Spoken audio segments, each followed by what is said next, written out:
Welcome back to the Secular Homeschool Revolution podcast, where we center BIPOC progressive homeschoolers. And while we do welcome allies in this space, I ask that you are here with an open mind and an open heart. I am your host, Ashley, and today we are going to talk about a very polarizing topic, school choice. But we're going to do it from a perspective that does not get nearly enough airtime, and it is from a BIPOC point of view. Before we jump in, let's take a quick mental health break. Things feel heavy right now, right? And with everything that is happening in the world, from immigration to attacks on DEI, transphobia, it's okay to feel overwhelmed. I know I go through bouts of feeling rage, to feeling sadness, to feeling numb, to feeling anxious. So it's a lot. Just know that you're not alone. Take a deep breath, grab some water, be kind to yourself. And in all seriousness, try to do something that brings you a little bit of happiness. And even if that happiness lasts for a few minutes, revel in it. Okay, so now let's get into it.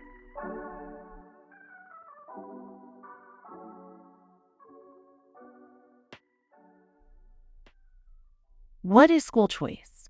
Okay, so school choice gets thrown around a lot, especially by conservative and libertarian groups, and they like to use it to push for things like vouchers, charter schools, and basically privatizing education. And they like to frame it like they're presenting it to you in this really pretty box, and it gives parents more freedom, which sounds great in theory. And homeschooling technically falls under school choice. And I know I'm benefiting from school choice being a homeschooling family. But I do think we need to rethink how we're using this term, or at least be more informed on how they're using this term. The problem with the way politicians and policymakers are talking about school choice is code for defunding public schools, just like DEI is code for the new N-word. And as data is coming out, statistics are coming out, Black people were not the biggest benefactors of DEI. It was white women. So I don't know what y'all are going to do as white women allies, how this impacts you or your view of what the current DEI policies are. But that's not the topic for us today. We are talking about the vouchers and privatization, and we have to understand that that drains resources from already underfunded public schools, especially those serving in Black, brown, and low-income communities. And this is going to make the inequality worse, not better. I am not about dismantling the Department of Education or public schools. I do want to see the system be improved. I want it to be a place where all kids can thrive, no matter their race, their background, or anything else. But the policies being pushed under this new school choice banner are going to do the exact opposite. So let's talk about the school choice vouchers and the strings that are going to come with them. So Texas Senate Bill 2, which has been shoved down our throats, it has failed several times in the state of Texas, but slowly we started seeing what was considered the old Republican Party. They voted this down because it doesn't benefit rural Texas. And those people were replaced by new ultra-conservative members of their party. And they got big donations. And now all of a sudden we're seeing the Senate Bill 2 pass. Interesting, because these people are not voting in the way that benefits their constituents, or maybe they are, and they're voting against their own needs. Because I have family in West Texas. There's no private schools out there.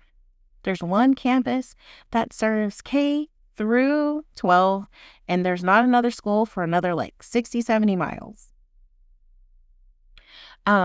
But we have to understand that It's going to give parents state money to use for private or homeschool education.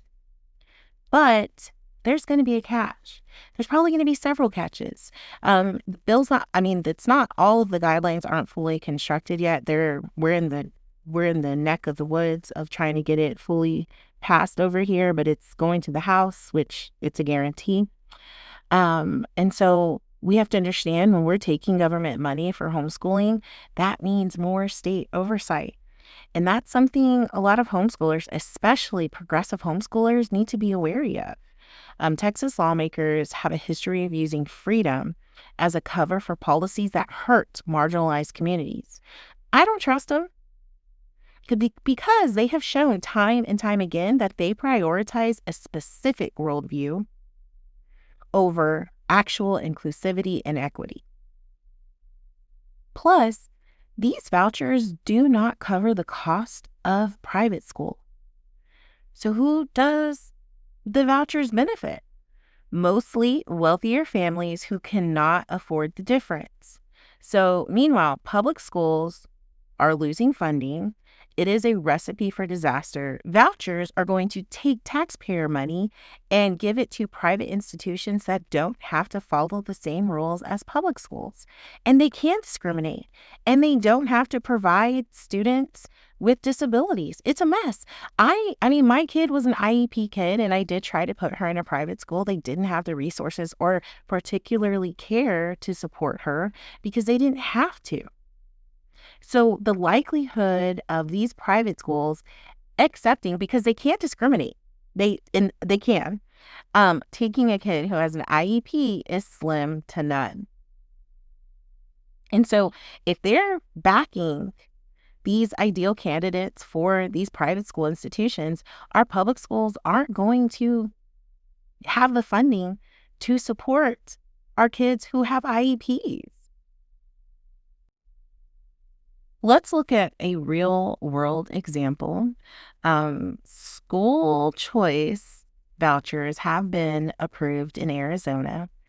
And let's look at their data because they do have one of the most expansive school voucher programs in the country. And I do think the results are telling.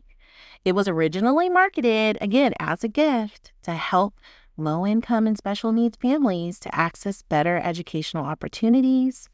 The majority of the voucher recipients actually have been affluent families who were already sending their kids to private school. Surprise, surprise. And there was a report from the Arizona Department of Education that found more than 75% of students using vouchers had never attended public school, meaning that these programs are primarily benefiting those who could already afford private education. So additionally, Arizona's voucher system is draining public school budgets with hundreds of millions of dollars being redirected away from the public classrooms. Rural areas and historically marginalized communities, which lack access to quality private schools, are being hit the hardest. So instead of empowering all of the families, Arizona's voucher program has widened the gap between the privileged and the underserved. And that impact is showing from their reading scores. So according to recent data, Arizona is one of the 5 states where elementary reading test scores are declining. The percentage of 4th grade students who read at or above a proficient level have dropped from 31% to 26%. And the percentage of students reading at a basic level have dropped from 61% to 53%. And I think this data highlights how diverting public funds to private education weakens public schools rather than strengthening them. And I think this is what we're risking here in Texas when the Senate Bill 2 completely passes. It's not going to strengthen public education, and these policies are going to divert resources away from students who need them the most. And all while they're pushing a conservative religious agenda into taxpayer-funded spaces.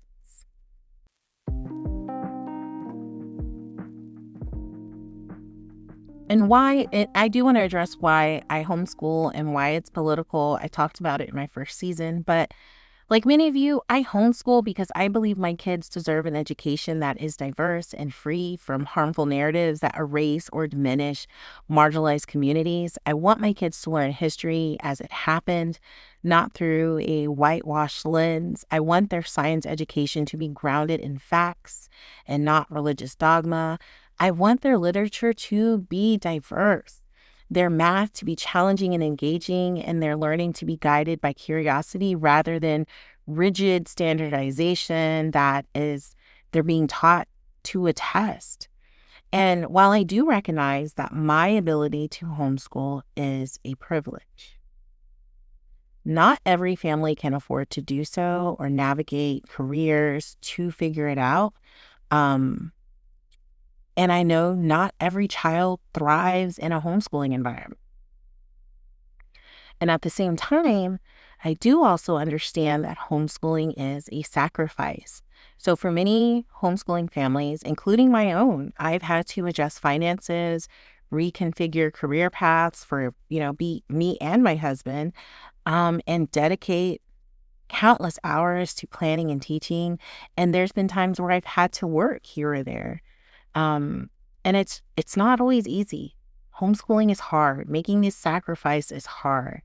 And it's not without trade-offs.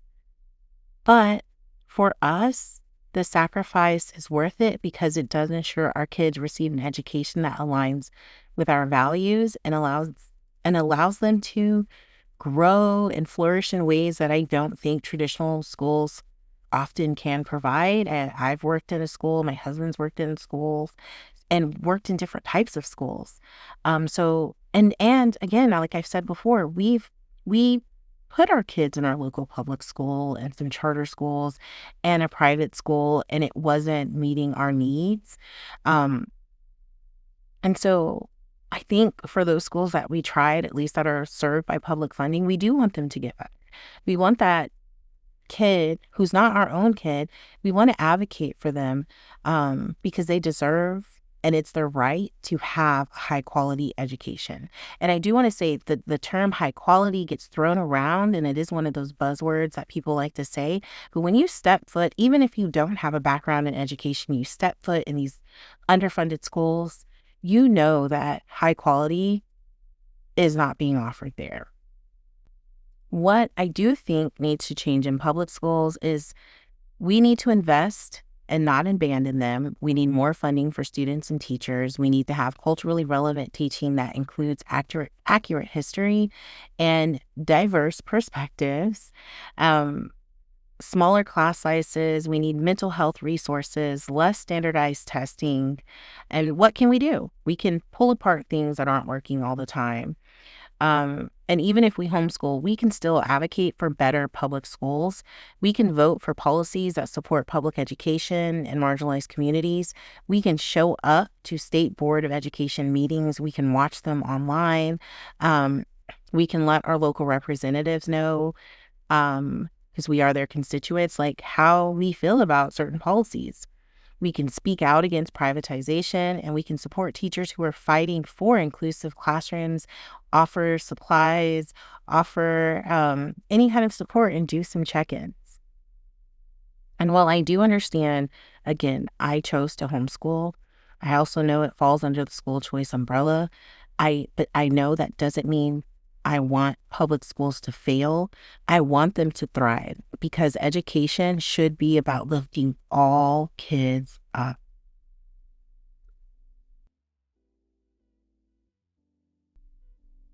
I know this is a shorter episode. I love when you guys are here with me. I do want to thank you for joining me here on the Secular Homeschool Revolution podcast. If this conversation has resonated with you, let's keep it going. Follow, subscribe, and share this episode with other progressive homeschoolers and allies. And until next time, stay revolutionary in your kids' education. Stay revolutionary in the kids who go to public schools' lives. Vote, make yourself present, inform yourself about what's going on. You can find me on TikTok.